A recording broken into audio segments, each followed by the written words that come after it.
What's going on, everyone? Hope you're having a blessed day. Excited to be here with you today, man. I think today is going to be an incredibly powerful Q&A. I hope that I bring some clarity to your life.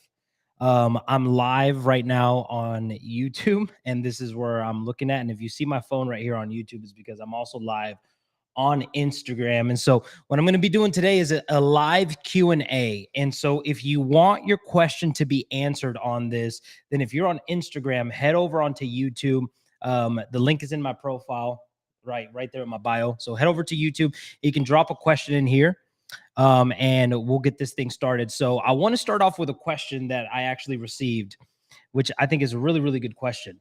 Okay. And I think this is something that a lot of people struggle with. And this is really going to help you so that you don't commit the same mistakes. And that's all that coaching really is at the end of the day.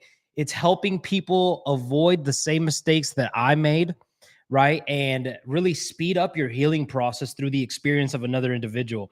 And so I see we got 5 people tuned in right now on YouTube. So drop it in the comments. Drop it if you're here. I'm going to put the chat up so that we can see your comments coming in here. I want to see who's here with me. And if you got questions, drop them in the comments here on YouTube as well. Again, Instagram, head over to YouTube right now. The link is in my bio, so you can drop questions in there. I'm doing a Q&A here for the next hour and a half to 2 hours roughly. So I want to help as many people as possible. So if you want some help, come over, hang out on YouTube. Okay. My brother, Anthony, good seeing you, brother. Okay. So the first question that I want to start to address is this.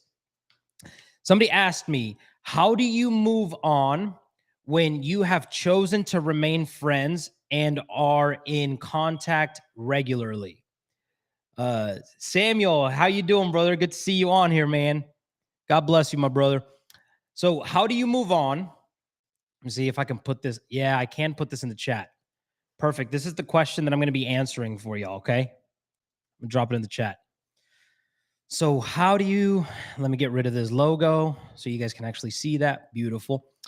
How do you move on when you have chosen to remain friends and are in contact regularly?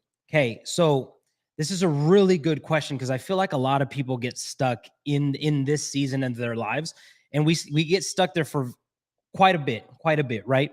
So first of all, I think you got to get really clear on why you want that friendship, okay? Because what we see most often is that people want to remain friends, and it's literally because they're so afraid of actually moving on. So life is really about 2 things, right? And this is something that I teach the Conquerors in my coaching group that I meet with weekly quite a bit. You can either make a fear-based decision or you can make a faith-based decision. That's really it. Normally, your fear-based decision is I want to make sure that I stay in contact with this individual as much as I can because I don't know when I'll meet someone like this person ever again. And so if that is your mindset, then obviously it's going to be extremely difficult to let go of your ex. Not only that, but we got to think about this new mindset that I've really adopted into my life and that I'm teaching inside of the Conquerors community quite a bit. It's about fruitful thinking. Okay. It's not about doing the right or the wrong thing. So the person that asked this right now, I want to ask you, it's not about if what you're doing is right or if what you're doing is wrong. I think the true question that needs to be asked here is it fruitful? Is it fruitful for you to still remain in consistent contact with this individual and friends? Is it fruitful for where you want to be in the next year, where you want to be in the next 6 months, where you want to be in the next 2 years? If it's not fruitful, then I think you have your answer. I think it's your answer right then and there, right? And so the best way to move on is to actually move on. Stop holding on. The reason why you're keeping them around is because you don't want to move on. And so you have this deep desire in you, and I get that. I understand that. My heart goes out for you. You got this deep desire in you to let go of your ex.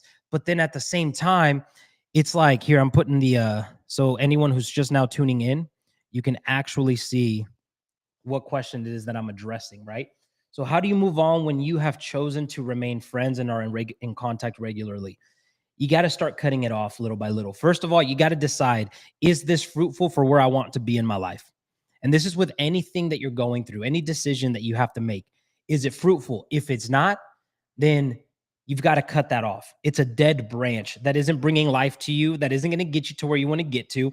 And so you're really, what you're doing is you're holding yourself back. So I want to say that it's going to be impossible for you to move on and continue being friends like that, but anything is possible, right? So it really just depends on what it is that you want, what kind of experience you want to have through this. You're going to go through this breakup anyways. You're already broken up. But what experience do you want to have? Do you want to have this lingering experience to where eventually, hopefully, it will tailor off, or eventually he's going to start seeing somebody or she's going to start seeing somebody, and then you're going to get really, really hurt, and then you're going to get pissed off and resentful, and then you're going to use that as closure? It really just depends on your experience and what it is that you desire for your life, right? And so I think in this season, you got to ask yourself, is it fruitful to remain friends and in consistent, regular contact? And if your answer deep down in your heart is no, that's not fruitful for where I want to be, then this is where you got to make a faith-based decision, not a fear-based decision. And you got to start walking in abundance, and you got to make the tough call. You got to make the tough call. Because if you're not willing to make that tough call, then don't expect somebody else to be willing to make a tough call for you.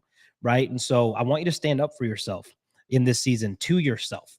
So this is why it's so key, guys, to the Bible talks about like making our body a living sacrifice. Why does it talk about that? Because our flesh has desires and our spirit has another set of desires. So your spirit, from what I'm getting from this question, is I want to move on. But your flesh is saying, I don't want to let go. And all this means is that your flesh right now is literally stronger than your spirit is. How do you make your spirit stronger? You train it. Right. So I was sharing this with a couple of my boys last night, like my inner circle, right? I was sharing this with them, how I always wanted to be a man that tithed. I always wanted to do that. I always wanted to give God what is his, which everything actually is his, but I didn't want to struggle with tithing. And I remember actually praying and telling God, I do not want to tithe. I don't want to give you any of my money. My money. That's where my heart was. I told him, I don't want to, but my spirit wants to be that type of man. So even though right now I don't feel a desire, a fleshly desire to give you my money, what I'm going to do is I'm going to choose to do it anyway, because I know that's what my spirit is desiring. And I want to make him strong, not my flesh, right? And so in this season, you wanting to move on is your spirit. It's God telling you. It's the Holy Spirit inside of you telling you, sweetie, there's something more for you. Like, son, there's something more for you. There's something bigger for you, but you got to let this thing go. Right. And then your flesh is clinging on to what was. And as long as you cling on to what was, you're never going to get what is and what can be in your life. You'll always be living in the past, always. And this is just going to create more frustration in your life. Right. And so that's what I would say to that. Hopefully that helped you out a ton. Okay. We got some live questions here, actually. So I kind of like this one. What strategy you give to forgive myself and to move on, to forgive and forget? This is a good question. Okay. Mariela Gonzalez asked, what strategy do you give to forgive myself and to move on, to forgive and forget? I got cheated on after almost 9 years of marriage. We have 2 kids and we are in divorce proceedings now. Well, first off, I just want to say that I'm extremely sorry that you're going through that right now, because I know that that can be extremely tough and difficult at times. And so I want you to know my heart goes out to you. And I want you to know that what you're experiencing right now, this confusion, this pain, it's absolutely normal. Okay. And you now have a choice. You now have a choice. So here's the thing. Okay, Mariela, pain is an event. Suffering is created by ourselves. Pain comes from the external world. Suffering is created by our internal world in here.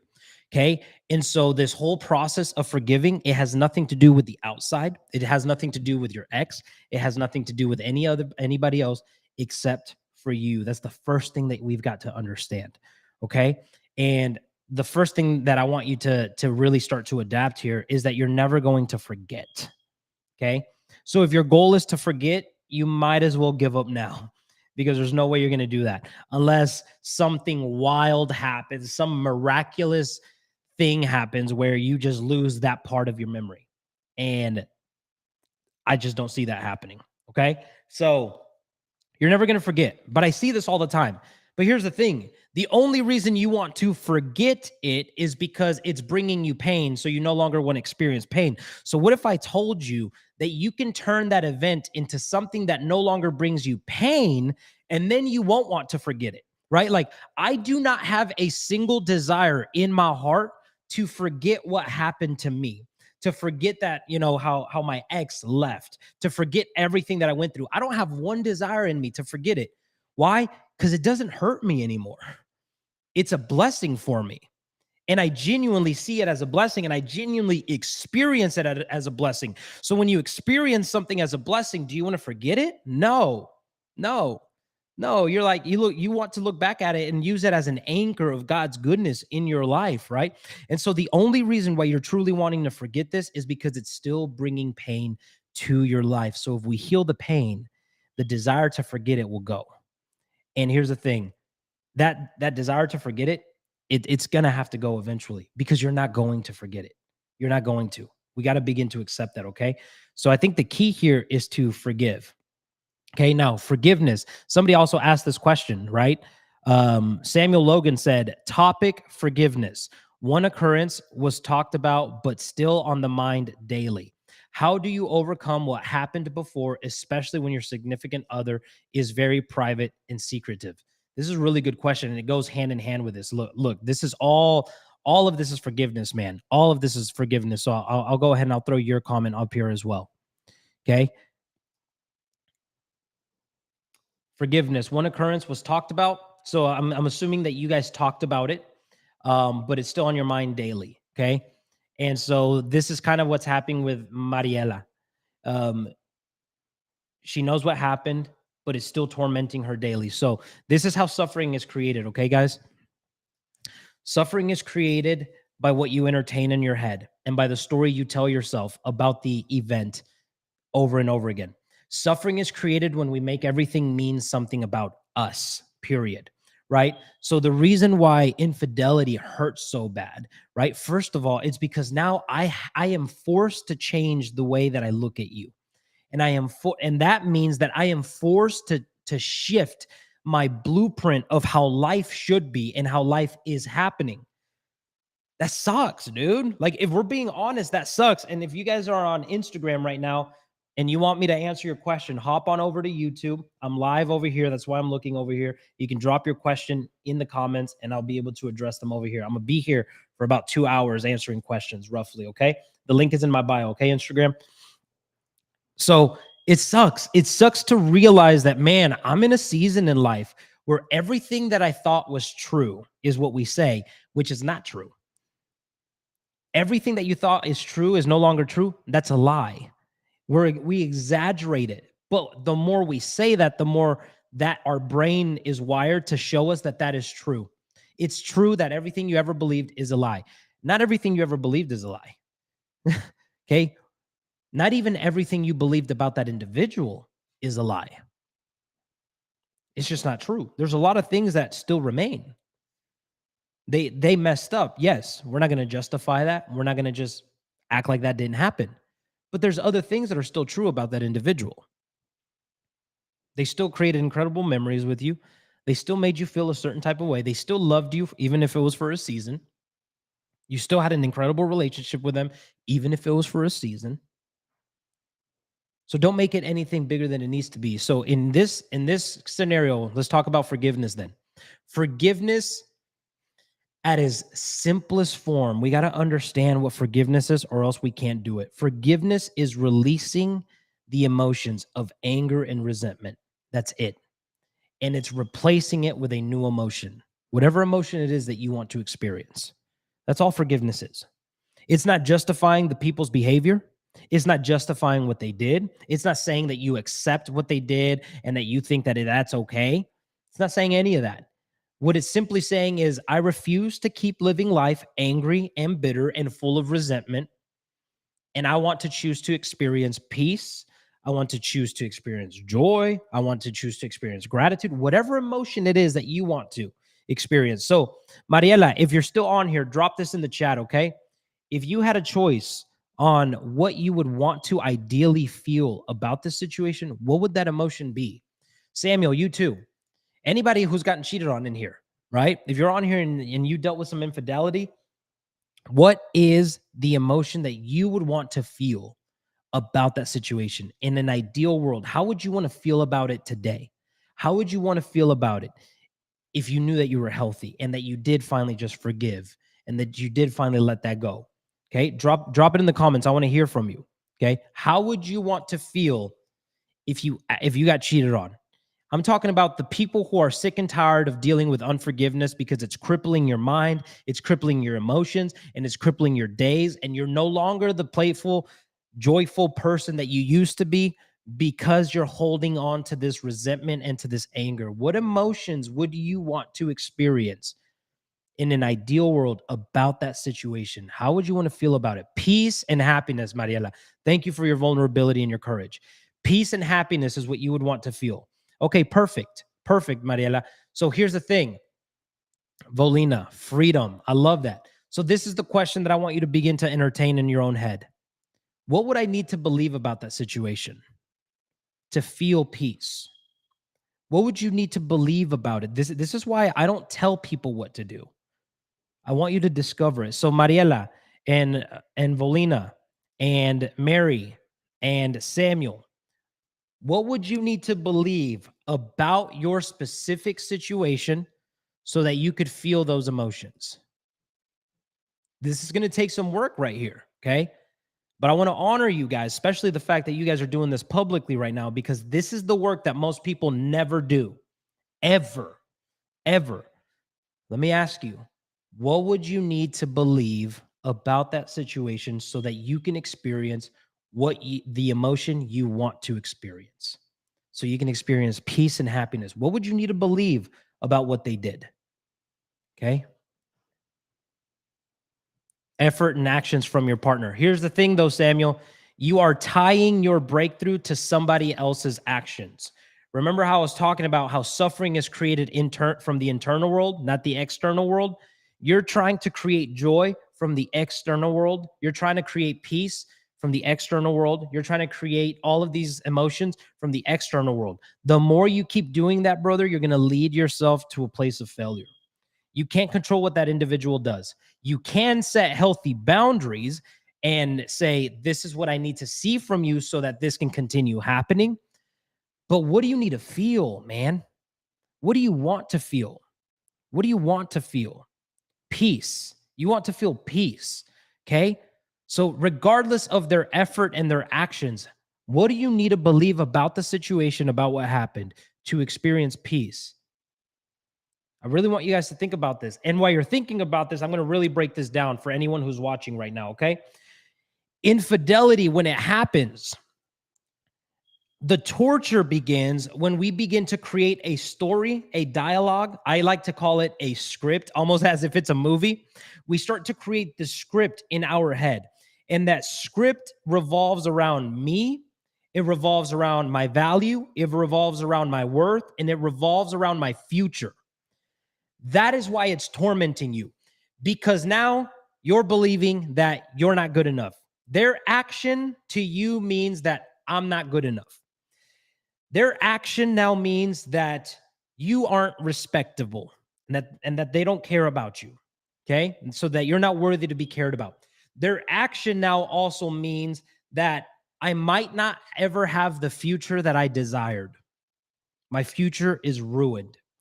So when that is the story that we begin to entertain in our head, obviously, man, obviously that's going to hurt, right? So this is a process that I take people through called flip the script. And that's what I'm trying to walk you guys through right now. Obviously, it's a little difficult because I don't have you face to face and we're doing it through chat. But I honor you because you're trying to change the story. And the more that you change the story, the more you change what you feel about that story. And that's all forgiveness is releasing anger and resentment. That's all it is. All it is. So if you can start feeling differently about that situation, that means you've forgiven. That means you're no longer holding on to anything else. Why? Because you no longer owe me anything. How good would it be to tell that individual, you don't owe me anything anymore. I'm good. Genuinely good with a genuine smile on your face. How amazing would that feel? My brother Matanesis, thank you for that, brother. I love you, man. Thank you for your constant encouragement, dude. You're a huge blessing to my life. Um, so we got to begin to change the story. Okay. Now, this is what happens. Most people, this is why therapy is not as effective as it could be with individuals. I don't think it's necessarily always because of the therapist, which half the time it is, but I think it's also because of the individual. This is where the work comes in. Okay. You have to consciously choose to practice that new story that you're writing about the situation over and over and over again. Because what's annoying now will become automatic later. This is a saying that I have with my clients. They all know it. What's annoying now will become automatic later. So you've got to practice that script, that new story about that situation consciously, so that you can overcome the subconscious story that is driving your suffering right now, that is driving your resentment, that is driving your anger, right? And so, how do we consciously do that? I do it very practical. I'm a very practical guy, okay? The people in my coaching group know I'm a very practical dude. And I think that's why people that come into the Conquerors community get such great results, because it's very practical what I tell you to do. It's literally a step by step by step. So this is what you need to do. You need to create your new script. Reveal the old script. As you reveal the old script, you're going to feel all these different types of emotions coming up, like anger and resentment and rage. Allow yourself to experience those, because true forgiveness is never reached until you actually experience the rage and the anger and the bitterness that you're actually experiencing. You've got to be able to release those emotions. You can't release them by suppressing them. You got to release them by expressing them. Okay. Obviously, this doesn't mean go express it on your kids, express it on your ex, on anything. No, you can experience these on your own terms in your own safe space. I literally, this is how I did it. I would take a bat, my little daughter's softball bat, and I would beat the crap out of my couch. And I would be screaming at the top of my lungs, like some pretty mean things about my ex and some pretty mean things about God, because God can handle it. I fully let the rage out. After I fully let it out, then I changed the narrative. I flipped the script on that story. So I had experienced the emotions that I was experiencing. And then what I did was I created a new story. And then this is what I want you to do. I want you to set 3 reminders a day that say flip the script. And those 3 reminders, you're going to actually choose to intentionally look at your new story. Be like, man, the fact that they cheated on me means this. It means this. It means this. It means this. And now what's happening is you are using your conscious mind to transform your subconscious story. It's the only way to do it. You got to do the reps if you want the results. And this is why I say what's annoying now will be automatic later, because it's going to be annoying to do it. But look, any of you that played sports, right? I remember when I first started training jujitsu, it was so annoying, the details that you had just to do an armbar, like just to be able to choke somebody out also. It's like so many details with your finger has to go in. It can't be this way. It can't be this way. It has to be this way. And when you choke, it's not this way. It's not this way. It's not this way. It's this way. Small little details that you have to think about when you're choking somebody.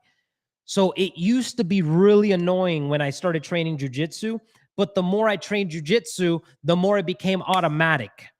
And now I just land those chokes. Now I just land those arm bars. The same thing when you started driving. If you drove a stick, anybody here who drove a stick, right?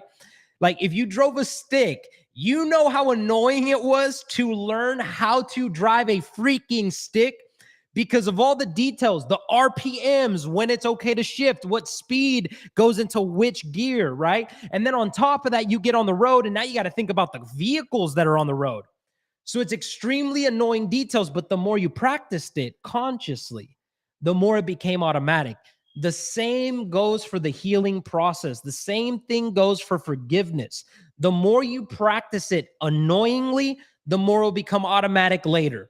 This is why my one-on-one clients and people in the coaching group genuinely get over their ex in less than 90 days because they're willing to do the work day in and day out. They're fully committed to the process, not to a meeting, not to an exercise, to a process, to a process. You have got to get obsessed of getting free from this unforgiveness. You've got to become obsessed about getting free from this anger and this resentment. If you don't get free from it, this is how you get obsessed. If you don't get free from it, what's it going to cost you? For me, it cost me my business. I had a thriving business back in the day. It cost me all of that, all of it, to the point where I was selling my GoPro just so that I could get money to eat and to feed my daughter. I mean, I was borrowing money from my parents because I'd be in the house on this same location. And the next thing you know, my water cut off, my light cut off. You don't know how many nights I slept in here with no electricity and no running water. Why? Unforgiveness crippled my heart. If you don't beat this unforgiveness, what's it going to cost you?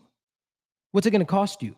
Man, it cost me months with my little daughter. I mean, I still saw her, but it cost me months of memories and moments that I could have created. Why? Because I wasn't present, because unforgiveness was crippling me. You got to get obsessed about this. That's how you get obsessed with it. Look at your life in the next 6 months, in the next years. If you don't beat this unforgiveness, where are you going to be? Where is your relationship with your kids going to be? Where is your career going to be? I get people that come and work with me and they're like, dude, I've already been let go from 2 other jobs because of this thing, because of this thing. And that's why they commit to the process, because they tell themselves, I can't afford to not invest into this, because if I don't invest into this, it's going to cost me more in the long run. When you begin to count the cost of what this is going to cost me in the long run, you'll begin to get obsessed with the process. And the moment you get obsessed with the process, and I literally just taught you guys how to overcome this. Now it's about doing the work. Now, if you need a support system, if you need more detailed help where you can sit on a call with me every single week and we can actually talk about your situation, uproot the causes, and then I can actually help you flip the script, right? Because I know some of you right now are probably struggling to flip it, and that's okay, right? That's why sometimes you need some help, and it's okay. So if that's something that you want to do, go over to conquerors.community, okay? On your website, just go to conquerors.community and create a new user, and then subscribe to any one of those options, okay? To meet with me every single week, it's going to be the middle option, the $175 a month, okay? You can just get access to the 2 calls every single week with me. And if you just want the support, more guidance, calls like this, where I'm actually going to be able to help you live though, once a month, and support calls every single week, then use the community access. There's help for everyone. That's only $49.95 a month. Okay. For support calls weekly and the tools to actually help you overcome this, like step-by-step walking you through it. I think it's powerful for you. So that is how you overcome unforgiveness. And by the way, Instagram, if you just tuned in, I'm live on YouTube right now doing a live Q&A. So if you want me to answer your question, head over to YouTube, drop it in the comments. The link is in my bio, and I will answer your question here live on YouTube right now. Okay. Vanina said, the process works. The peace that comes is worth giving up the anger and pain. Yes. Yes, it is.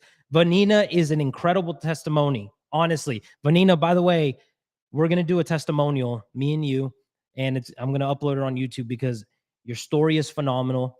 Your healing journey is phenomenal. And the fact that you started going out onto the dating scene and you were able to exit relationships because you guys weren't aligned, even though you really liked them, speaks volumes of how far you've come. And I can't wait to see what God does in your life. It's phenomenal. Okay, so Mariella said, I need to release all the anger or what is it? We don't talk at all. Just when he calls to talk with our kids, I get super nervous and my heart beats so fast when he texts to call them. Yeah, it's just because you're still holding on to anger and resentment. That's really all it is. As soon as we're able to beat that, you're going to be good. Think about this. You guys don't talk at all, but he still controls you. You guys don't talk at all, but he still runs your life right now. How long are you going to allow that to happen? How long are you going to allow this man to run your life, to dictate your emotions? If somebody controls your emotions, they control your life's experience. Because it doesn't matter how much money you have. It doesn't matter how many kids you have. It doesn't matter how many friends you have. If you wake up tomorrow and you are depressed and anxious, your life is depressed and anxious. Doesn't matter what you have in life. Your life is your emotions. This is why we have to develop emotional intelligence and emotional maturity and emotional fitness. If we don't, people own us. People own us. Mariela, I would love to help you, man. I really would. I really would. Go to the conquerors.community and join the Conquerors community. I help everyone. That's why I'm doing this right now for free. I help everyone, but I serve the committed. So commit to yourself and I'll commit to you. I promise. And the process is going to be so worth it. Okay, next question. Next question that I have. Hopefully that brings you some clarity on unforgiveness, okay? Oh, nice, Mariela. Yeah. I saw that you put, though, that you're not able to invest into yourself, okay? So if you're not able to invest in yourself, it's going to be really hard to help you because I can only help people that are able to invest into themselves and are willing to, okay? So we'll chat about that. We'll chat about that at 5. And thank you for being bold and scheduling that. Okay, somebody asked this question. This is a good question. This is a little personal, so I'll get personal with you guys. Okay. So somebody asked, how long have you been divorced? I got divorced. Well, I got left in 2019, got divorced in 2020. And just saying like it was a process. It was a process. So I would say now it's been about what 3 years, 3 years since I've been divorced. And I couldn't be happier. Genuinely couldn't be happier. Couldn't be more blessed, man. Um, I don't wish to regret anything or forget anything that I went through because I feel like it's all just been so good for me. And I got to that place probably in close to a year. And now I help people get there in less than 90 days. So it's a blessing. It's a huge blessing. Dana White said, I listen to you every day. Your videos have helped me so much in the last months. Man, thank you for saying that. I love that. I love that. I love that they've been a blessing for you. That's what I'm here to do. I'm here to help. I'm here to help as many people as that want it. And if my videos are all that helps you, that's perfect. Continue watching the videos. If you ever want deeper help, get into the Conquerors community, the best freaking community to overcome divorce in the world. Okay. So yeah, I've been divorced 3 years. Okay. Somebody asked, how do you forgive? Already covered that, what forgiveness looks like. Got another personal question here that I'll share as well. I think I can go a little bit on this. I think there's a good hidden message in here. Okay, so how is your ex taking it that you are a divorce recovery coach? So I like this question for a couple different reasons because there's a lot of people that in order to get over their ex, their leverage to do that, like their driving force is to make their ex regret losing them, right? Which is good in the beginning, but it will not help you long term. If the only reason you want to get over your ex is so that they regret losing you, they are still the master of your life. They are still the priority in your brain and in your mind and in your emotions. And so it's good to help you start, but it's not good to get you to the end. It's not going to. It'll actually just cripple you. Because what if they never regret losing you? What if they just genuinely never, ever regret losing you? Now, the target that you focused on hitting for so many years, you'll never get to hit. So you'll feel defeated. You'll feel like this journey wasn't worth it. You feel like you lost. And I'm not here to help people feel like they're losing. I'm here to help create some winners in life. Okay. Because God has designed you to win. When Jesus got crucified, right, and he was buried in a tomb, he did not lose. He won. He came back from the dead and won. You are his son. You are his daughter. You were designed to win. The best way to worship God is to win. Any Christians that are listening right now, you want to worship God? Freaking win in life. Win in life. Because the Bible says that it is the goodness of God that leads a man to repentance. What if people see your life and they see so much of God's goodness in their life that it leads them to repent? This is what repentance is. It's to change a way of thinking.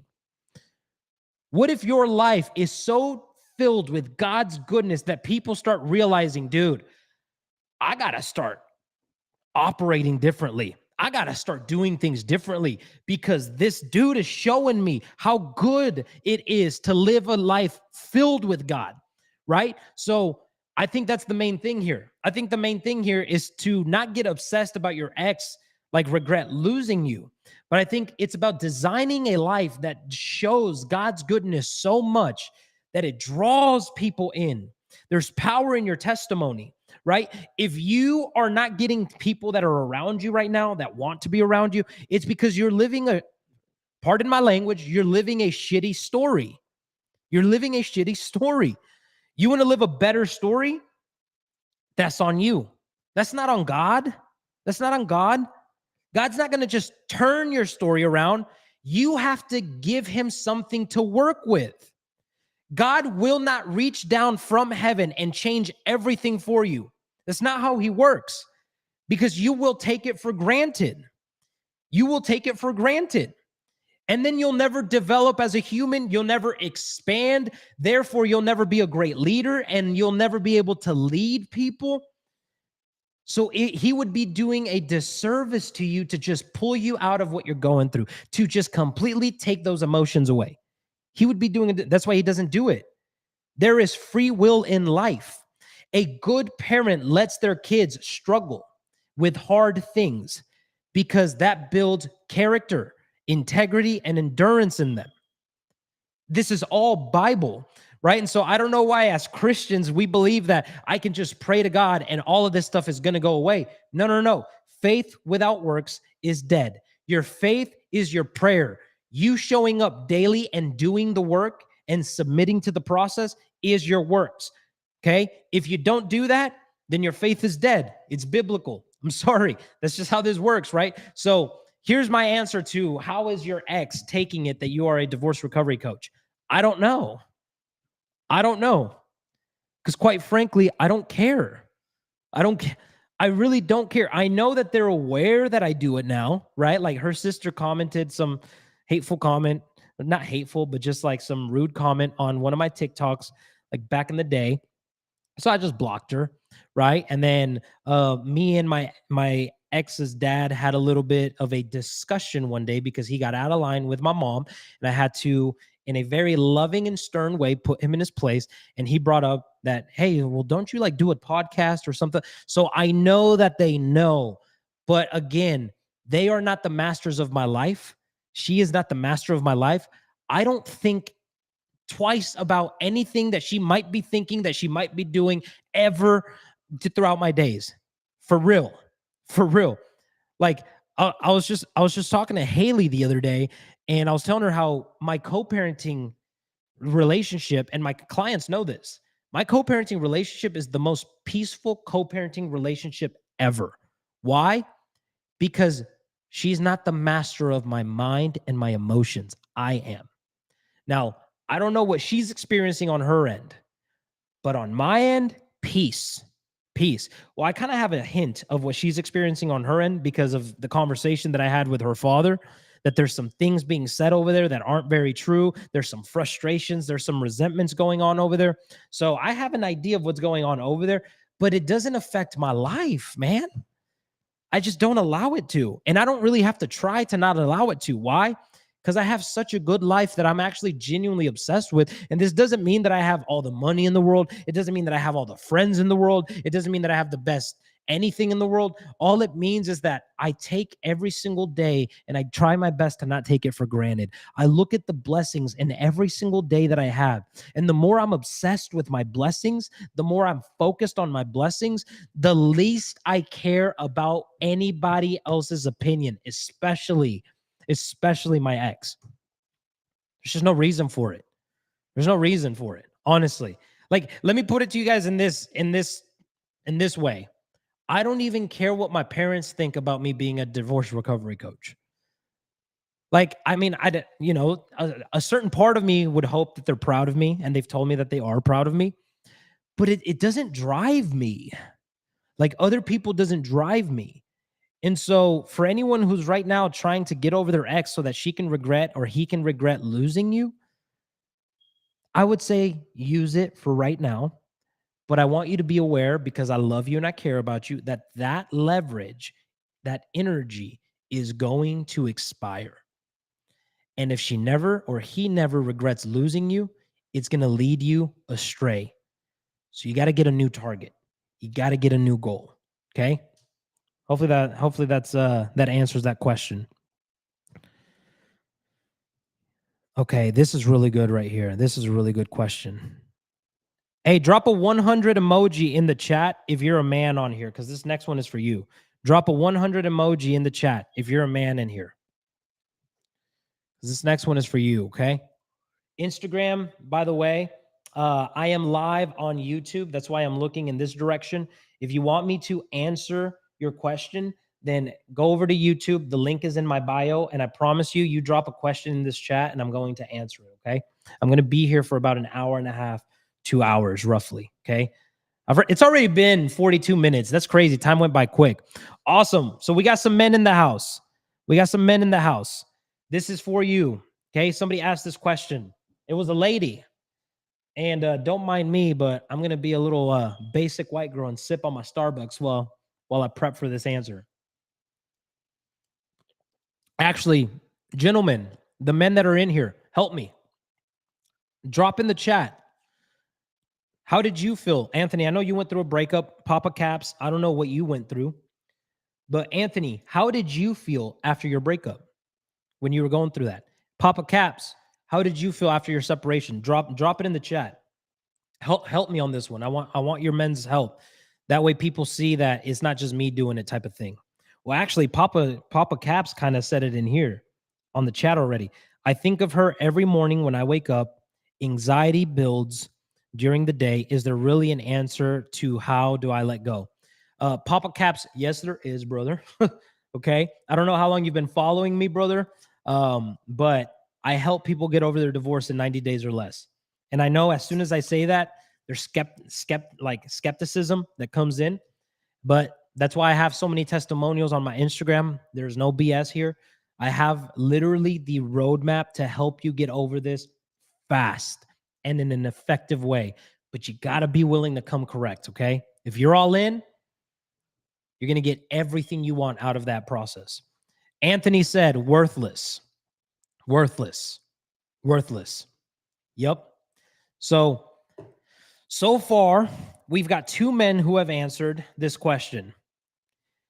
Anthony was obsessed with why, which probably created nothing but anxiety and depression and stress, okay?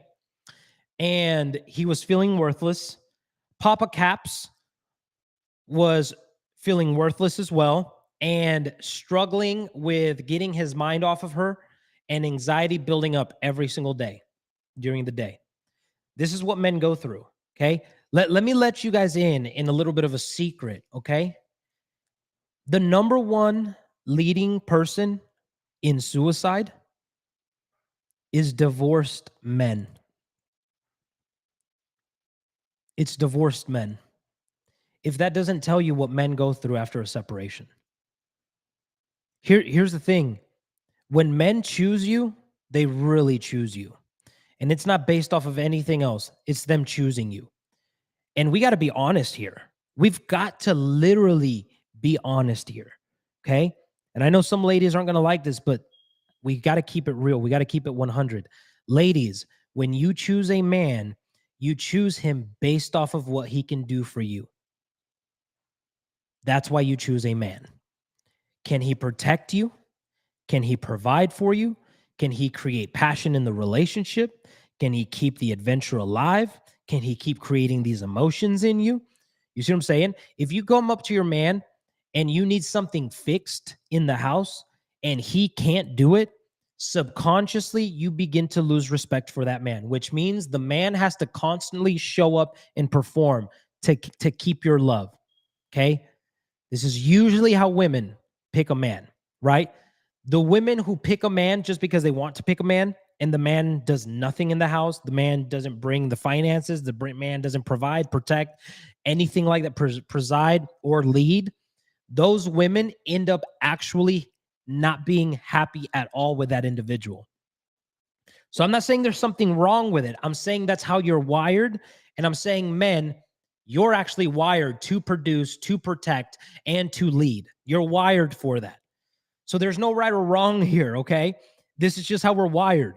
Like, I have this obsession of protection. I have this obsession of producing. I have this obsession with leading. Every man does. Now, because of your childhood, you're brought up in such a way where that might develop or they might kill that off. Okay? This is why when single moms raise kids, boys, they don't raise men. The way that men come about is by learning from another man. And so single moms that have done it successfully more than likely brought in really good male role models to help with the son.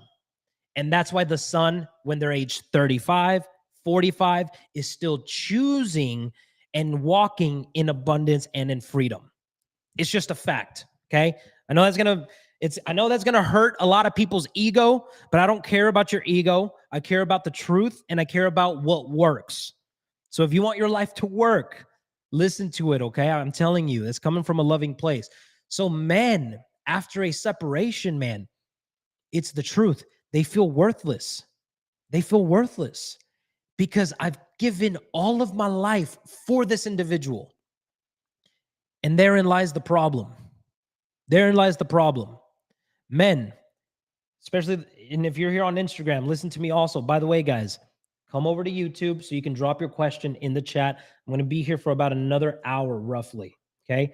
And I'll answer your questions, Instagram, on the YouTube chat. So come over here. The link is in my bio. I'll see you over here. Okay. Drop in the chat over here when you came over here from Instagram. Just put IG. So here's the thing. Men feel worthless because they've given up everything, and that is the problem, men. Okay? Here's the thing. Never, ever, ever, ever, ever in your entire remaining of your life, lay down your mission and your purpose for your wife. I know that sounds bad, but please hear me out. If she becomes your sole purpose, that means she is on the pedestal of your life. And a woman wants to be with a man that has a purpose that is bigger than themselves.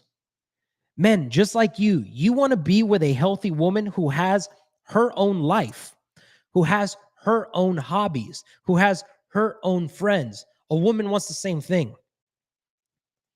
We want the same thing. Now, this is what's beautiful, man. Jesus showed us this in the Bible. We just don't talk about it, especially in church for some reason. I don't know why. We don't talk about it. And then we wonder why the church has a higher divorce rate than the world does, right? It's because we're not teaching it right. Adriana Lopez, good seeing you over here. Welcome over from IG. So Jesus was all about his mission and his purpose, and he is the best person to follow when it comes to masculinity. Okay? Jesus would not allow his mom, would not allow his dad, would not allow his earthly dad, would not allow his friends to come in between him and his purpose. This is how men should operate. This doesn't mean that you're a total a-hole. This just means that you stand for your mission and your purpose, and nobody can come in between that. Now, what message does it send women when she can come in between your mission and your purpose? I want you to think about this. Really think about it. Take some time to think about it. What message is that sending to her? It's sending to her that you're weak, that you're spineless, that you don't stand for anything, that people can talk you out of whatever decisions you've decided to make. Now, does that sound like a man that a woman would trust with her future, with her family? Does that sound like a man that a woman would trust? Hell no. Heck no, dude. This is why the men that do that, right? They do it because the woman pushes, pushes, pushes. And finally, instead of being willing to go to war with her, you would rather keep the peace, which is a total lie, because you're really just creating external peace while creating internal resentment. So there is no peace. So you would rather do that than stand for what you believe and continue to move forward. So what ends up happening is that woman starts to not respect you anymore. She starts talking back just a little bit more. She literally starts talking like rudely to you. She starts challenging everything that you're going to do. She starts trying to control now every area in your life because now she's trying to see. And women do this subconsciously. This is how they're wired. This is how they filter out not high quality men so that they can filter in high quality men because God wired them that way, right? So you want a woman that trusts you and you want peace in the household, create it. How do you create it? You become a man worth following. How do you become a man worth following? You find your mission, you find your purpose, and you do not let anybody come in the way of that, even the love of your life. Even the love of your life. Jesus said that I come with a sword, with a two-edged sword, to divide mother, son, father, and daughter. Really, what he's saying there is you cannot follow me unless you're willing to say no to these people. What he is showing us as men is that you cannot fulfill purpose if you let somebody that you love talk you out of it. That's not masculinity. It's the opposite of. That's the problem in today's age. This is why everything is so jacked up right now. And here's the thing, men, we are the problem. Whether you want to believe it or not, we are the problem, not women. Women are doing a bunch of heinous stuff right now, okay? This is very true. But it's not their fault. It's not their fault. Like, let's be real here for a moment. Why should they? Why should they stop doing OnlyFans when you're subscribed to it? Hey, welcome Mendez from Instagram. Good seeing you over here, brother. Why should they stop doing OnlyFans if you're subscribed to it? Why should they stop dropping their pants for every other dude, right? And creating this terrible past that will haunt them for the rest of their life? Why would they do that if you're still going to sleep with them and give them attention and slide into their DMs? Why should they? There's no reward there. There's absolutely zero reward there for them. Modern women are the one that get the reward. How are women rewarded? With attention. You men are giving them all the attention. Stop giving them attention. If every man on earth would unsubscribe from OnlyFans, would stop sliding into the DMs of a woman who does nothing but post her ass on Instagram, they would have a reason to start covering up. They would have a reason to start acting like a traditional woman. They would have a reason to be more respectful towards men, but we don't give them a reason to. Why? Because we reward their behavior today. We're the problem. We're not leading. We're not leading with our actions, man. We're not leading with our actions. You want something different? Do something different, man. Just saying. Get off of Snapchat. Stop putting little heart emojis whenever she posts something that's a little provocative. Every other dude in the world is doing that. You're no different than them. You're not going to stand out. You're not going to stand out. Stand out. Stand for something. Be a man of honor. Be a man of integrity. Be a man of courage. Be a man that serves the Lord. Man, you know how rare that is nowadays? There's a lot of people that are Christians, but they sure are quiet about it. There's a lot of people that don't stand for this transgender movement being pushed onto our kids, but they sure are quiet about it. What do you stand for? What do you stand for? So to answer the question, what does a man feel after a separation? They feel worthless. That's what they feel. And that's why they act according to their feelings. That's why they stop taking care of themselves. That's why they lose hope. That's why they give up on their dreams. That's why they distance themselves and isolate.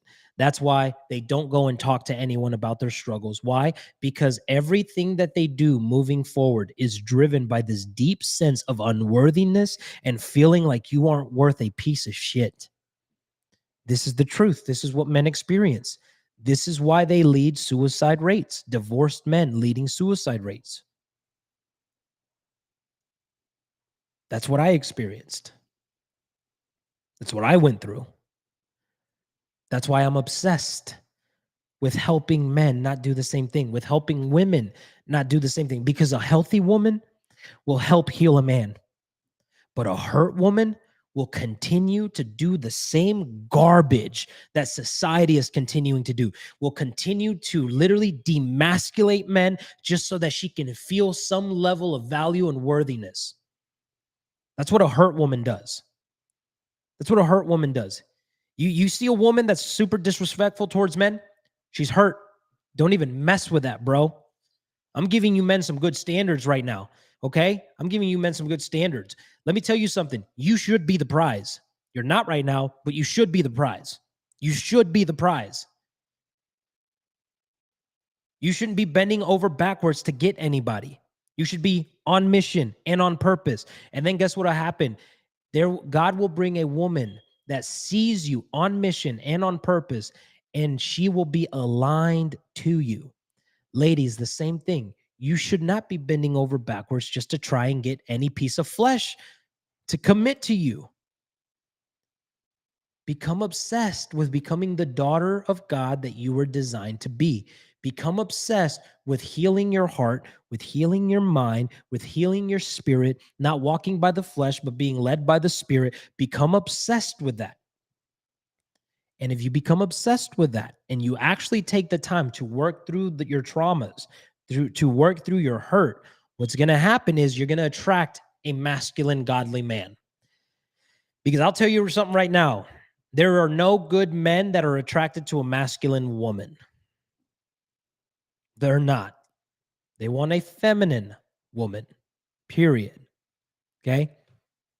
I know I went on a little bit of a tangent there, okay? But I feel like God led that one. Okay. Got another good question here. Let me see here. See if I got some questions here on YouTube. Man, you guys are awesome in the chat, man. It's so good seeing you guys here. Jacqueline Edwards, good seeing you. Olina, so good seeing you. Mariella, so proud of you for opening up. Mendez, man. Papa Caps, thank you for being here for such a good time. This is so good. Anthony said, men pick a woman that just nurtures. Amen to that. Amen to that. Amen. A nurturing woman will nurture you, will nurture the family. And as she's doing that, will actually nurture your mission. That's why she's your rib. That's why she walks beside you. Okay. It's amazing. My ex could never be satisfied no matter how much I gave. That's just that is just a big old green light to tell you, hey man, this person is constantly focusing on what's missing, not on what they have. And somebody like that is always miserable. Guys, this is what's crazy, man. Like, this is why Robin Williams, right? Like, I believe this is why Robin Williams did what he did and took his life away and left too early. It's because he was constantly focused on what was missing. I believe that is the main problem right here in this freaking world, in this dating scene. This is why I'm obsessed. Like the Conquerors know this. The people that I get to meet with every single week know this. Hey, you want to get into a relationship? Focus on what you can give, not what you're receiving from them. Focus on serving. Hey, you want to get a promotion in your job? Focus on giving. Focus on serving. Now, hurt people. I want to be very clear here, okay? Especially before people start writing comments over here on Instagram. Hurt people will tell you to not give because they're still hurt that they gave and they didn't get anything back. Well, let me tell you something. That person is not a giver. They're a manipulator. Let me break that down for you real quick. If I go to give you a gift and I don't expect anything in return, that is a true gift. Why? Because there's no strings attached to it. But if I give you a gift and then in my head, I'm expecting a return on it, I'm expecting you to return the favor, I'm putting that obligation on you without even communicating it. Therefore, I am a manipulator who's saying, I'm only doing this in hopes that you will do this for me. That's not a giver.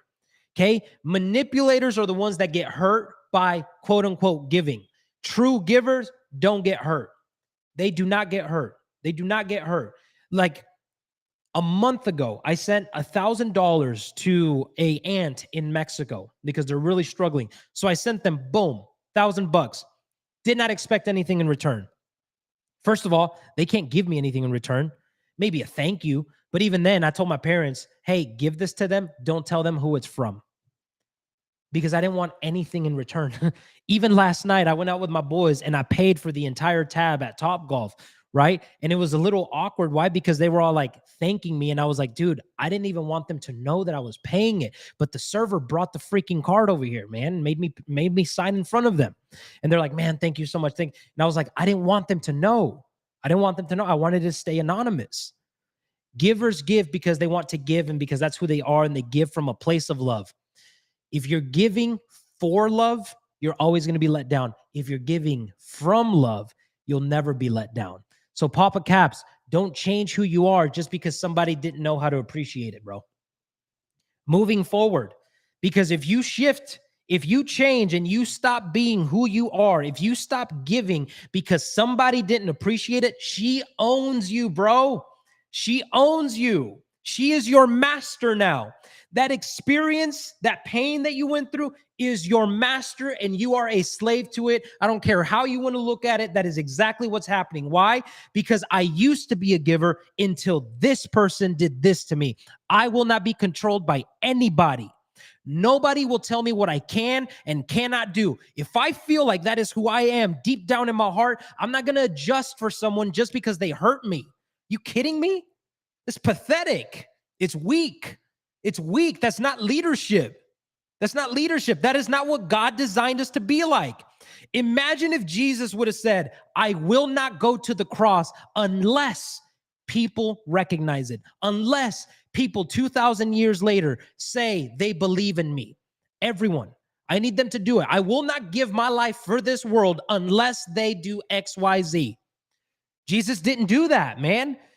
Jesus said, I will give my life regardless of what anybody says. Why? Because that's just who I am. And I don't expect anything from you, man. I want relationship, but if you don't give it to me, I'm okay with it. I still want to give you this gift. A gift is something that you receive freely, that somebody gives to you freely. And if you don't like it, you can toss it and they don't care. Why? Because it was a gift. Do what you want with it. Do what you want. I remember I gave a gift to somebody and they had the audacity to go and return it to the store and get the money instead, right? And there was somebody that I was with at the time that found out about that. And they're like, that's so messed up. Again, trying to plant these seeds of like resentment and anger in me. And I was like, dude, it was a gift. It was a gift. Who am I to put expectations on what they can and cannot do with it? Maybe they needed the money more. Maybe it's not exactly what they wanted. That's okay. I went to give. I didn't go to give and make sure that they kept it and used it 2 times a week. That's the stupidest thing ever.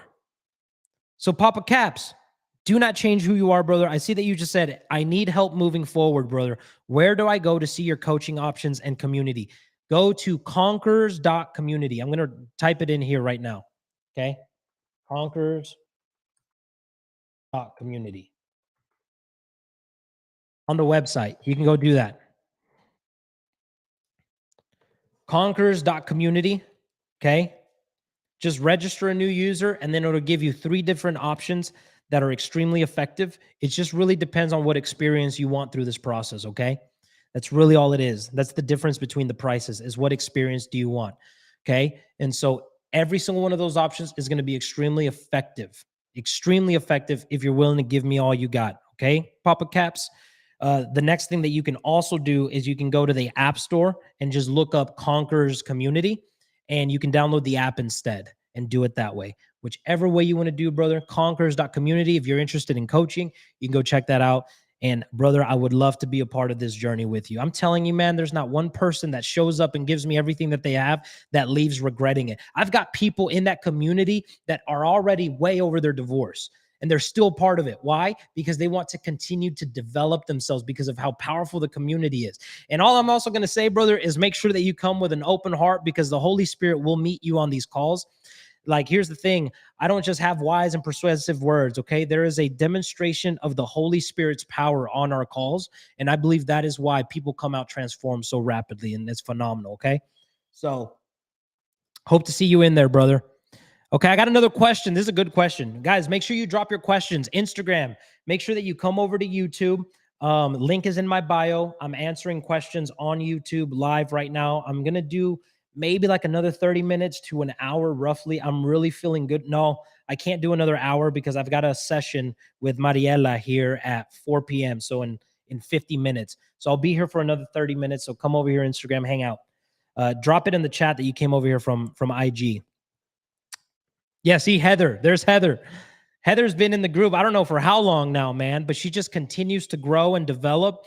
And man, Laura was in there the other week. She's been in there for like 6-7 months now.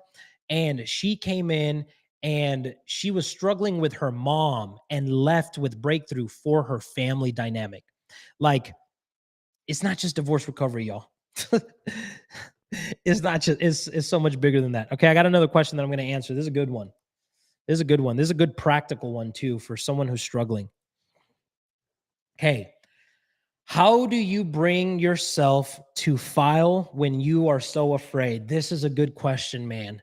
This is a good question. Again, excuse me for letting the basic white girl out of me while I sip on my Starbucks. Awesome, awesome. So, how do you bring yourself to file when you are so afraid? You won't. You won't. Every decision that we make as humans is based off of our emotions. When you're afraid, oh, Volina, thank you so much for that. It is true. The new app is amazing. So much incredible coaching content in there that is going to bring you breakthrough and freedom, and so easy to navigate. It's literally like the Conquerors' own Facebook. It's phenomenal. Phenomenal. You can post stories in there, videos. You can join groups. There's a book club in there. There's a fitness group in there. There's a Conquerors church. There's going to be a support call in there. So you can do like, even if you're not in the coaching group, you'll have access to one support call a week, men and women individually.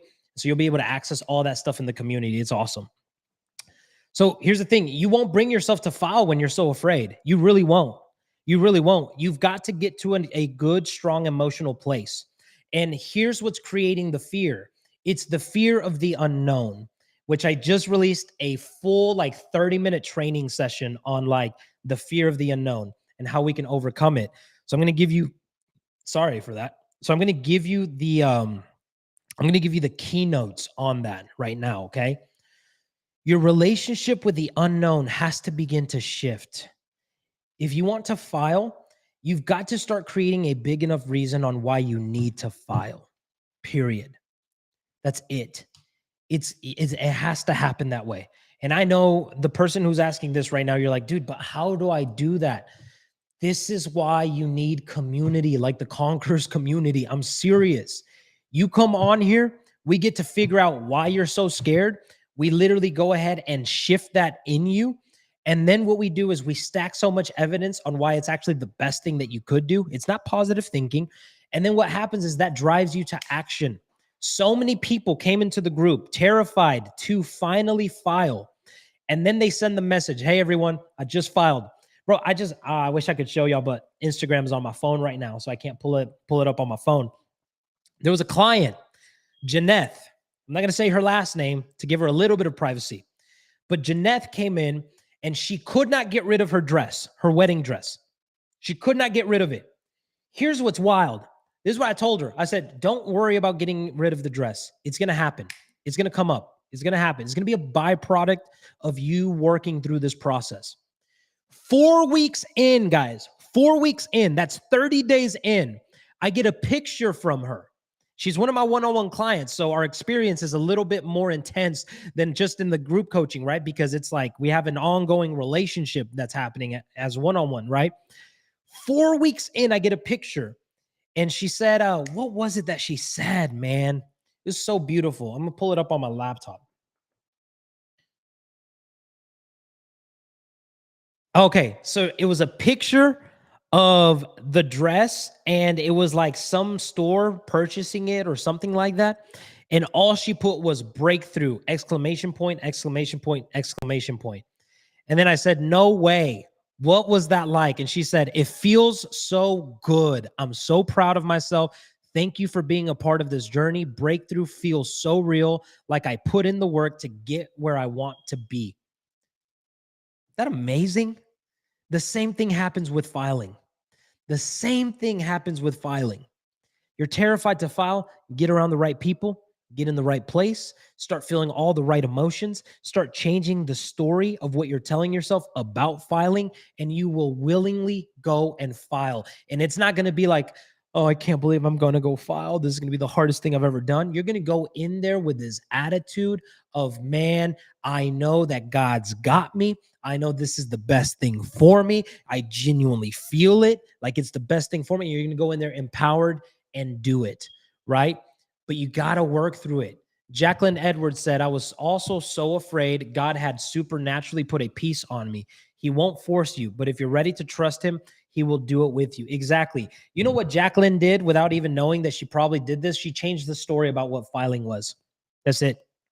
That's what she did. In practical terms, she changed the story about filing. Where it was once a story driven by fear, then it was once a story driven by peace. How does that story happen? First off, she's got a relationship with the Lord. She probably started to trust God a lot more. And then that led her to get to a place where her brain said, well, if I trust him so much, then if I file, everything's going to be okay. Boom, new story. That's how this stuff practically works, y'all. Okay. Now, if you're struggling recreating a new story, then that's where you need to reach out for some help, right? But that's all that happens. So you're not going to bring yourself. I'm serious. You are not going to bring yourself to file if you operate out of fear.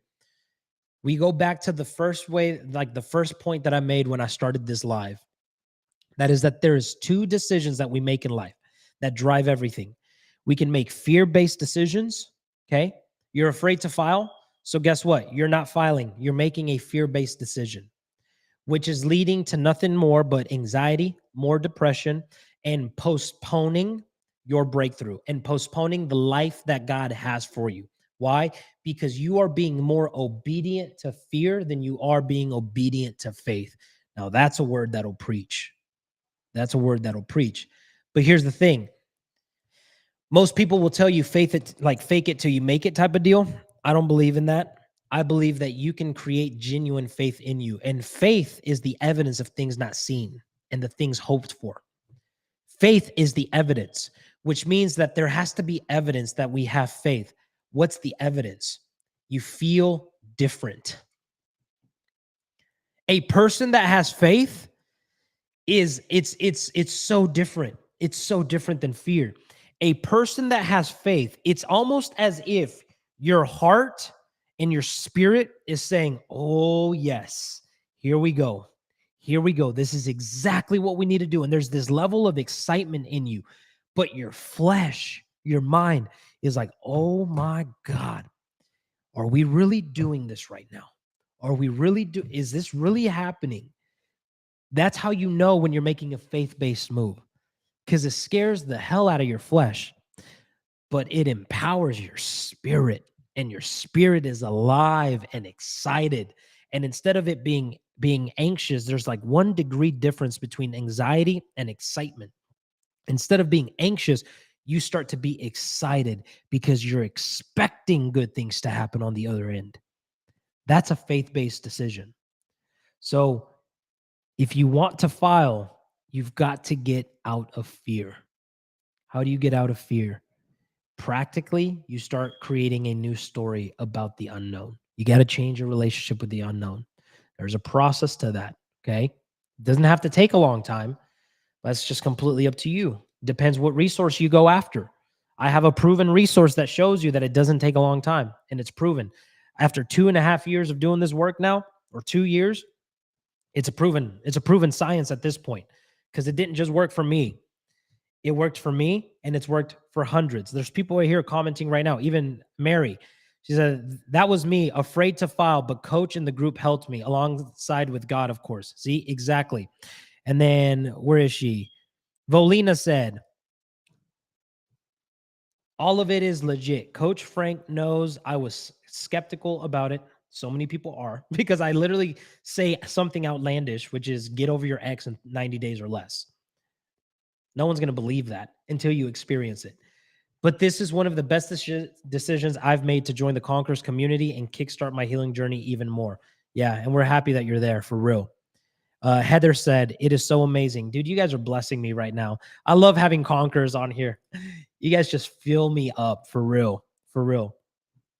So that is what I would say to that, okay? If you want to file, you can't be afraid to do it. If you do it afraid, it's going to be very difficult. This is why I love when people come and work with me through the divorce process, not after.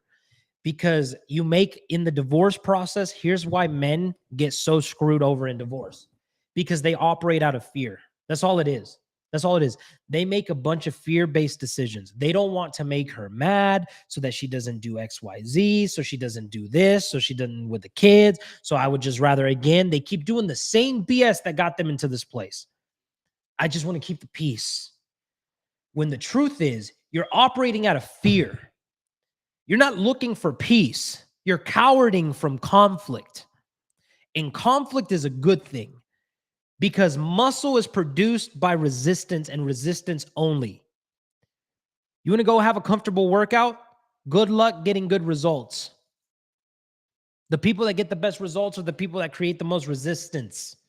That's why time doesn't heal you. It's time under tension that heals you. How much tension are you creating in your healing journey? And I don't mean suffering, because just because you're creating your own suffering, it does not mean you're healing. You're just torturing yourself. You're just digging it deeper and deeper. That pain, man, that unwillingness to give anymore, that unwillingness to open up to anybody and be vulnerable. It's just getting deeper and deeper and deeper.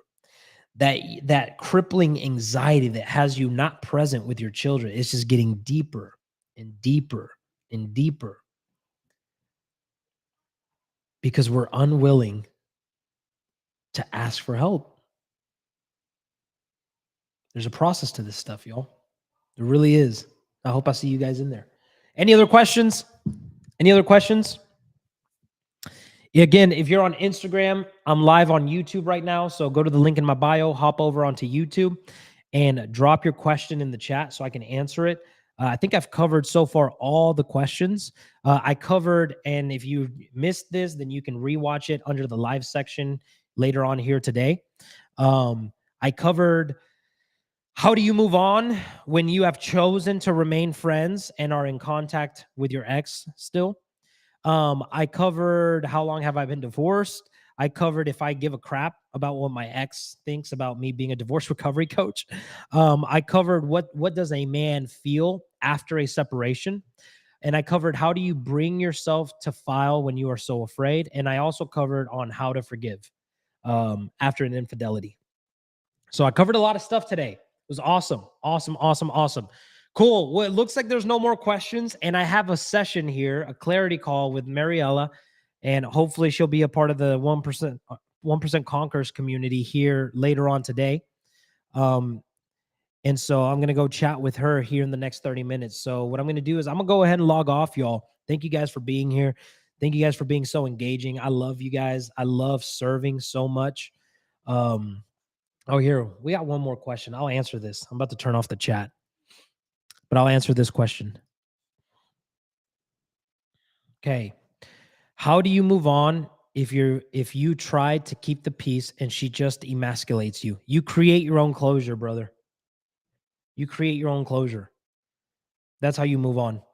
You don't try and forget what she's done and how she's treated you. Like you're almost using, man, I tried keeping the peace and she just keeps emasculating me as a reason to not move on.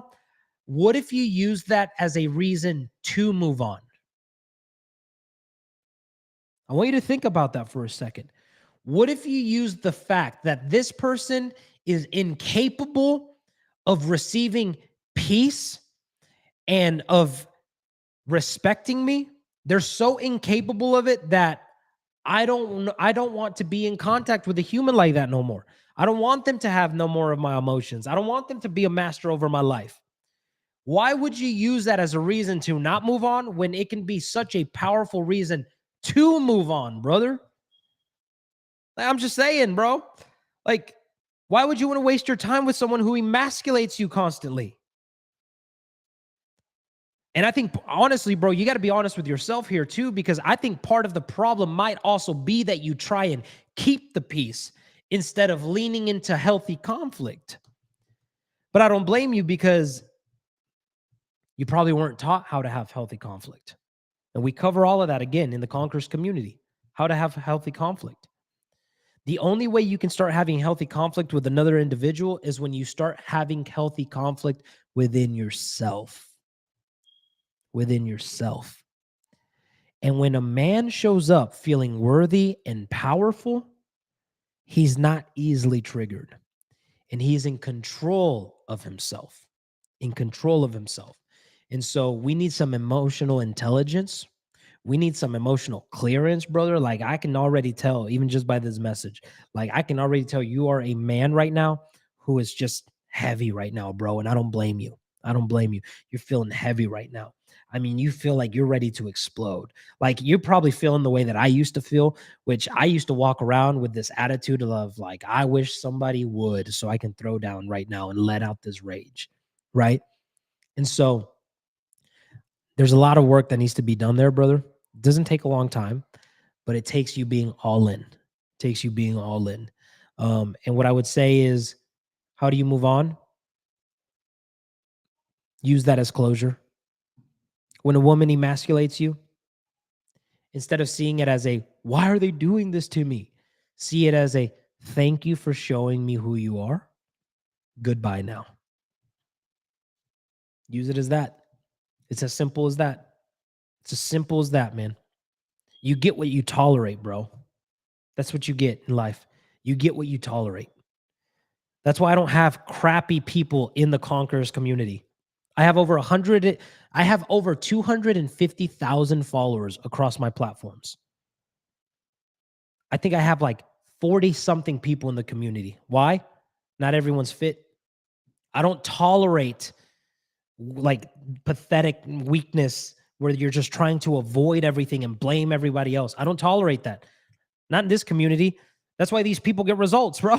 That's why they're living fulfilled lives in the hardest season of their life. That's why they're the happiest they've ever been in the hardest season of their life. Why?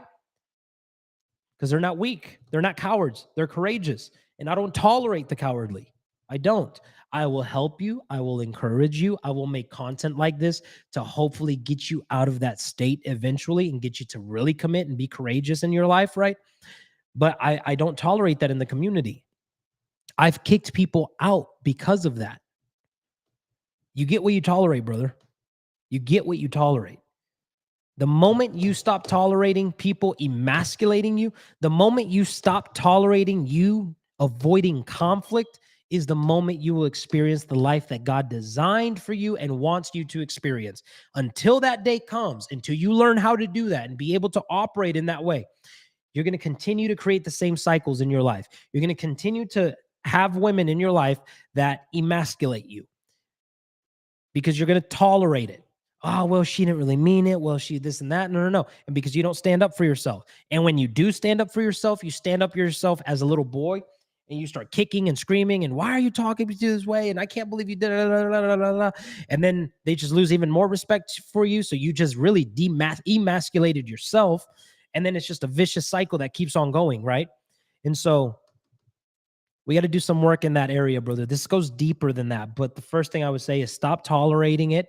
And if you want to move on, use what she has done, not as a reason of why is this happening to me, but as a reason of this is why I want to move on, because I will not tolerate this type of behavior.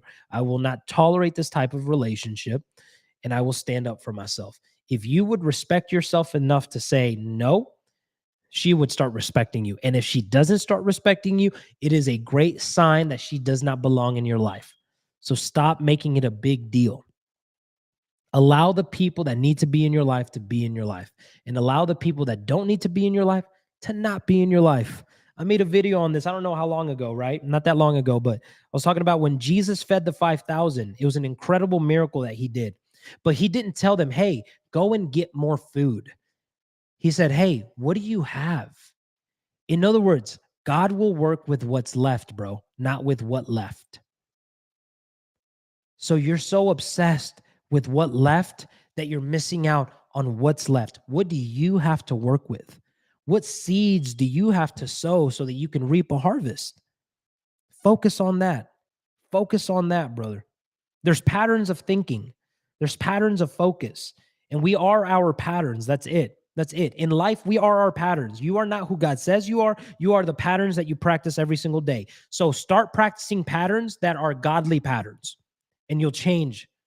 You'll become who God always wanted you to be, who he always designed you to be, who he sees you as. You'll become that person.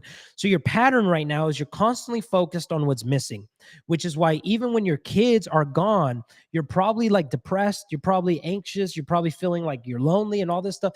And I get it, bro. It's because no one's taught you these things, and that's why I'm here to try and help, right? I would encourage you to focus on what you have in those moments. The moment you start feeling lonely, it is an indicator that you're focusing on what's missing, not on what you have. You're focusing, in other words, on what left, not on what's left. Stop focusing on her. It's a disservice to the people that love you and that have stuck around with you. It's dishonoring to them. It's disrespectful to them. Give them your attention. Give them your focus. Give it to them, the people that are left, not the people that left. If you keep focusing on what left, then what's left will diminish and fall away. And then you're really going to be struggling. People do this all the time, man. People do this all the time. They become extremely ungrateful because they're only focused on what's missing, that they never appreciate what they have. And then the people that were trying to be there for them, they're like, dude, I don't even know why I'm here, bro. Like, you don't even give a crap about me. You're just so focused on what you don't have that you're not even taking time for us. And we're sitting here trying to help you. And then they're like, see, nobody loves me. And they could go into this victim mentality and they spiral and spiral. And they're the ones that created it. They're the ones that created it. Everywhere we are in life right now, y'all, we created that. You are made in the likeness and image of God. God is a creator, which means you are a creator. Bishop T.D. Jakes says this: God never made a chair. God never made a house. He made a tree. Man made the chair. Man made the house. That's not taking away from God. That's actually glorifying him for the giftings and talents and abilities that he gave you. You're a creator. If you don't take the time to design this life and to create the life that you want and to create the emotions that you want, man, this is something that I teach the Conquerors how to do. This past Wednesday, I just taught another man how to do this, and it was powerful, dude, powerful. I taught him how to create the emotions he wants to feel. In a moment where he was feeling so hurt and defeated, we didn't have him run away from it. The dudes that were there, they saw this. We didn't have him run away from it and distract himself. We actually had him dive into it and feel it. And we got to see a new side of this man, a true vulnerable side. And then the next thing we did was I taught him how to do what the Bible says. The Bible says to take heart, for I have overcome the world. Take it. Not wait for heart to come to you, not wait for somebody to give you heart, not go to church so that you can get heart. Then say that. It says, take it. Take it. It's an action. It means you can create it. What does heart mean? Sometimes it means peace. Sometimes you need peace in a situation. Sometimes you need joy in a situation. Sometimes you need deep love and deep gratitude in a situation. Whatever it is that you need, take it. You have the ability to create it. Life was designed to be experienced on your terms, regardless of what happens in this life. But are you willing to go through the process to learn how to do that? Or are you going to be a slave to your circumstances for the rest of your life? We got a decision to make, y'all. We got a decision to make. Ezron TV said, I lost my friends because of this woman. They weren't your friends. They weren't your friends, bro. They weren't your friends.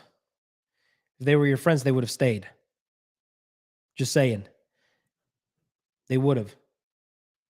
And I would also start asking the question, how were you treating those friendships when she left? Were you constantly bitching about her? Were you constantly talking about how she screwed you over, how she did this to you, how this isn't fair? Was that the number one topic on your tongue? Did you wear them out? Like, we need some context here, bro. We gotta be honest with ourselves, man. Here's what happened with me. I'm gonna give you guys my personal experience with this, okay?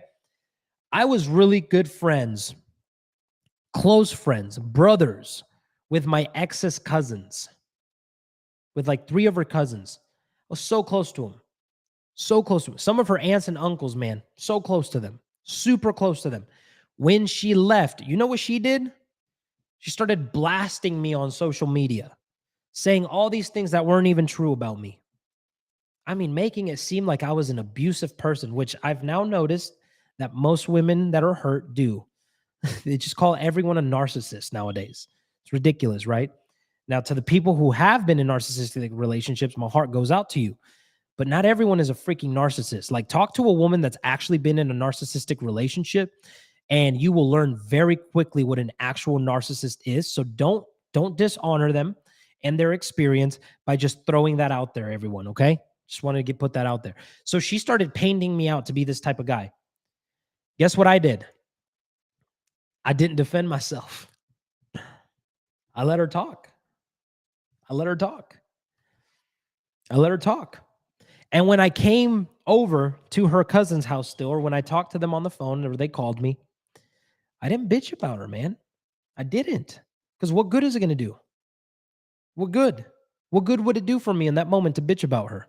Nothing. Nothing. It would do absolutely zero. You know what I did do? I bitched to the Lord about it. Oh, I complained like crazy to God about it.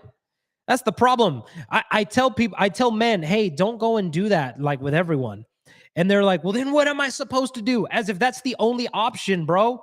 Like, that's why you need some Jesus in your life. That's why you need a relationship with God. That is the safest space that you can be yourself. That is the safest space to deal with everything that you're going through. That is the safest space to process your emotions. Why? Because he does not judge you. He does not condemn you. He sees you. He hears you. He cares about you, regardless of what you say to him, or about his kids. He's still for you 100% of the time.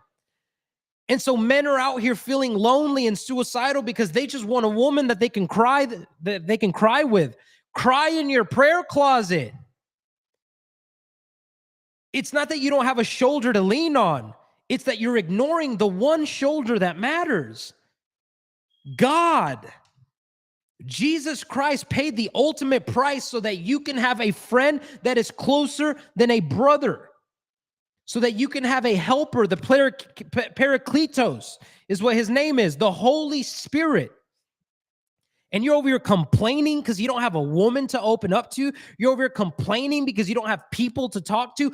Talk to him, and then you'll be a blessing to other individuals. I promise you, man. The conversation, the dialogue will be different. So here's what I did. I didn't defend myself. I cried about it with God. I complained about it with God. I kid you not. You can ask anybody in my family. I'd love to bring one of my family members on here, a couple of them, and just be like, hey, remember when you would text me screenshots of what my ex was saying about me?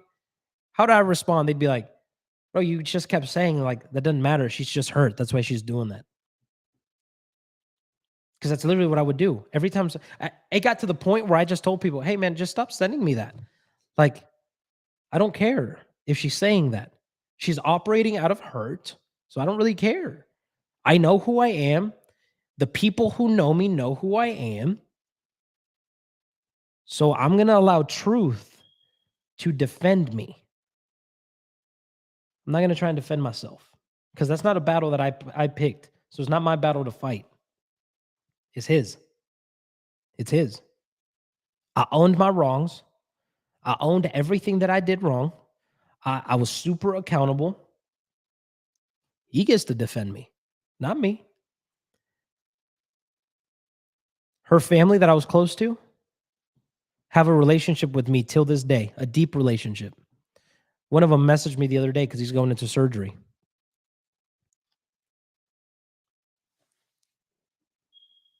We have a deep relationship.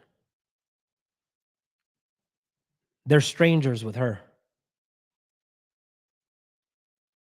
They're strangers with her. I want you guys to think about that. They run into her and her family at Target or at Kroger.